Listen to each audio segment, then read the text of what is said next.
point Wait is, lang, JCK ha. Ito yung problem Okay. natin. You are Okay. talking about economic condition between Pinoy and PRRD. And yet, you do not know the point of reckoning kung saan mas magaling at kung saan mas masama. Kasi sinasabi mo, 'di ba, mas maganda ang economy natin noong panahon ni Pinoy kaysa kay PRRD, tama? because of debt din kasi kung panahon ni Pinoy mataas yung pagbabayad natin ng utang, would you agree on that? And panahon ng recent even Marcoses ang taas ng utang natin, would you agree? No. Because we have record-breaking foreign direct investment, JCK. At the time of PRRD, when all of the yellows and anti-Dutertes are preaching that PRRD is bad for the economy, we actually log in the highest foreign direct investment on record at that time. So, nung panahon ni Pinoy, actually, gastos tayo ng gastos pero wala tayong nakita. Nung panahon ni Duterte, gumastos tayo, meron tayong nakita, gumanda ang ekonomiya, napamprem ang economy. Plus the fact that we have a lot of infrastructure being built at that time. Record number of bridges, roads, ports, airports that were built during the time of PRRD. So ngayon, if you are a Duterte hater, you have to tell us, where is the hate coming from?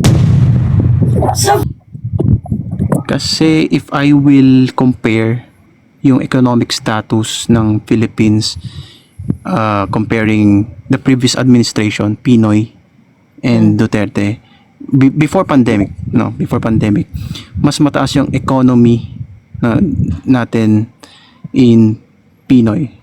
Would what you are agree your, on what that? are your, no, I don't agree. What are your metrics in Okay. saying so? What's your proof? The GDP What's your ratio, proof? kung Ha? the GDP ratio, The GDP ratio, what about the GDP ratio? well, if yung GDP ratio natin is mataas, yung inflation kasi 'di ba is mas Isa sa mga mas pinakamabagal na inflation yung panahon ni PRRD. Manage ang inflation rate ng panahon ni PRRD, JCK. And if you're talking Okay. about the GDP,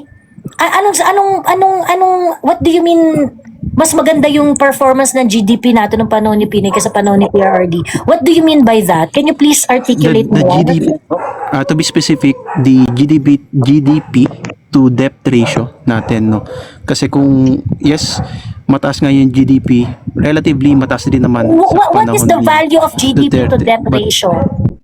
What does it debt say? ratio kasi kung Ano ang bang anong importansya ng GDP to debt ratio? kasi kung mayroon siyang parang threshold na kapag masyadong Ano ang mataas yung debt, threshold baka sa hindi GDP tayo to debt ratio? I don't know the specifics kung ano mismo yung threshold, but the point is, Wait lang, JCK ha. Ito yung problem Okay. natin. You are Okay. talking about economic condition between Pinoy and PRRD. And yet, you do not know the point of reckoning kung saan mas magaling at kung saan mas masama. Kasi kung sinasabi mo, debt to GDP ratio, mas maganda ang okay. debt to GDP ratio kay Pinoy, bakit pangit kay Duterte? O ngayon sinasabi mo, kasi may threshold yan. And then when I ask you kung ano yung threshold, kasi doon natin malalaman ibig sabihin, yung threshold, mas within the threshold yung kay Pinoy, outside the threshold yung kay PRRD. Diyan natin malalaman Okay. kung ano yung performance, sige di ba? sige So po. that is why you Please have to enlighten me. identify ano yung threshold. Diba? Well, I So you could cannot search educate on Google right us. now, but Oo. Okay. You cannot educate us on something na mas maganda yung economic performance nung isa dun sa isa if you do not know the baseline. What is the baseline? If the debt to GDP ratio is the baseline, you have to tell us, number one, isama mo sa i-google mo, number one, ano ang importansya ng debt to GDP ratio? Bakit kailangan mong malaman yung debt to GDP ratio? Ano ang value niyan sa buhay nating mga Pilipino? Okay? At I what have point an masama insight ang about debt that. to GDP ratio? At what point masama ang debt to GDP ratio? Okay? O number 3, ano pa bang ibang mga economic indicators nung ano? Kasi sinasabi mo, 'di ba, mas maganda ang economy natin noong panahon ni Pinoy kaysa kay PRRD, tama?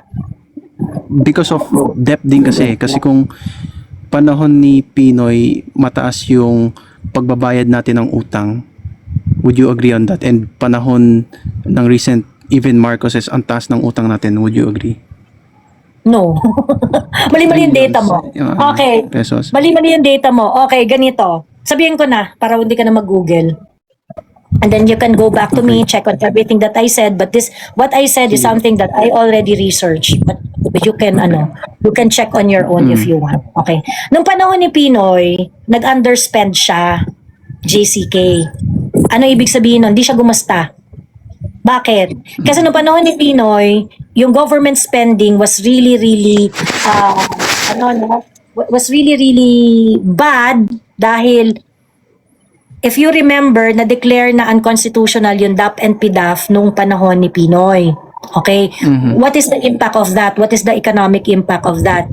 Takot ngayon mag-spend ang government, hindi nakapagpatayo ng mga infrastructure. So, nung panahon ni Pinoy, there's only one national project na hindi rin natapos nung panahon niya, certain kilometers lang, TPLEX lang. And then after that, hindi na nag-disburse ng pera ang national government sa mga big ticket project because natakot nga sila doon sa ruling ng DAF and PDAP. So that is why bagsak talaga ang infra natin during that time. So ngayon, hindi mo po pwedeng hawakan mo lang yung pera. Okay? Kasi pagka na-underspend naman yan at hindi pangit yun sa record ni Underspending Pinoy. pangit din naman. Yeah. Pangit yun sa record ni Pinoy na hindi niya na-disburse ang pera na dapat ma-disburse. Anong ginawa ni Pinoy? Nagbayad na lang siya ng utang. So ngayon, nung panahon ni Pinoy, gumanda yung rating natin. And that is not because, okay, that is not because of some brilliant maneuvering. It is because of the fact that the bulk of money of the government at that time was declared to be unconstitutional because of the DAP and PDAP ruling. So ngayon, namili na lang sila ng iba, nagbayad na lang sila ng utang. Okay, yung nagbayad sila ng utang, did it give any tangible benefit to ordinary Filipinos? To certain extent, yes. Kasi medyo bumaba yung rate natin. So kaya nung time na yun, ang dali bumili ng sasakyan, ang daling mag-ano. Kasi yung mababa yung interest rates. Yeah, Dahil exchange rate. mga brand. But it doesn't mean our economy is doing well, JCK. It doesn't mean our economy is doing well. But, okay? so what are the indications okay, that our economy is doing well po? Okay, good question. Very good. Okay. What are the indicators that our economy is doing well? Okay, first and foremost, you manage your inflation well. The time of PRRD is one of, actually magaling ang NEDA natin noon, mga bata and fresh minds. Magaling ang NEDA natin noon. Ang inflation natin nung panahon ni PRRD is actually one of the best managed inflation rate. Meron naman kasi talagang inflation eh. Hindi naman mawawala yan. Lagi magkakaroon ng inflation. But nung time ng PRRD, yung inflation is almost not a problem. Managed talaga siya. Okay? Why is that? Because we have record-breaking foreign direct investment, JCK. At the time of PRRD, when all of the yellows and anti-Dutertes are preaching that PRRD is bad for the economy, we actually log in the highest foreign direct investment on record at that time. Okay? Okay, I'll research on that. Second, okay? We also have record-breaking tourist arrivals during PRRD's time. These two are actually very, very important indicators of how our economy is doing well at the time of PRRD. Ngayon, yung debt to GDP ratio, explain ko na sa'yo, no, JCK, hindi ka dapat magpanik sa debt to GDP ratio. Okay? Kung yung debt and GDP ratio mo is within the manageable threshold, okay, there is no problem with that. Okay?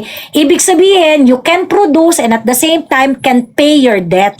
So, ibig sabihin, you can run the country with no problem as long as you generate enough income in order to pay your obligation. Parang negosyo lang yan.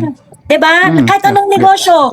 Kung ano yung kita mo, kung ano yung kinikita mo sa tindahan mo, at yung inuutang mo, if it is within the manageable threshold, walang problema yan. Nagkaroon ba tayo ng problema sa pagbabayad ng utang ng panahon ni PRRD despite the fact that the loan is higher than Pinoy's administration? Wala, hindi naman tayo nagkaroon ng problema.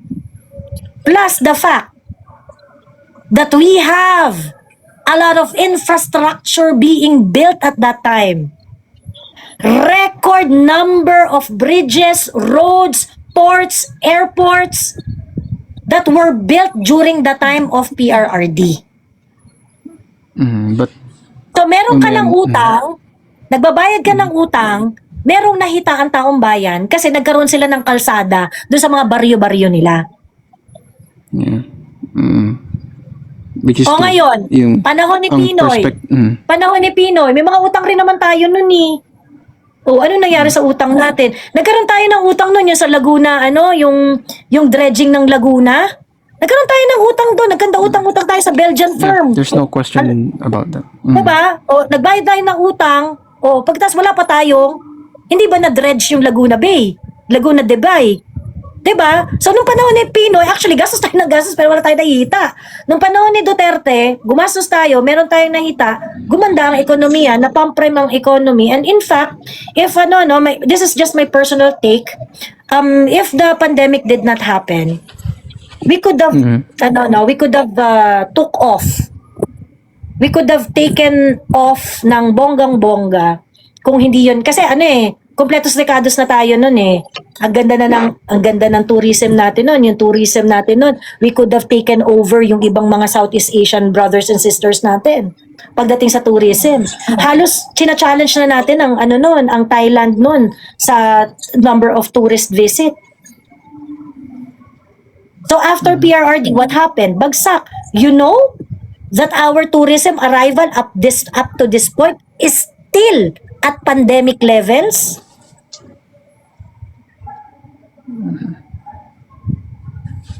So ngayon, if you're going to talk about economy, mas maganda yung economy kay Pinoy, kaysa kay Duterte, give us numbers, show us numbers. Okay, so therefore You do not know.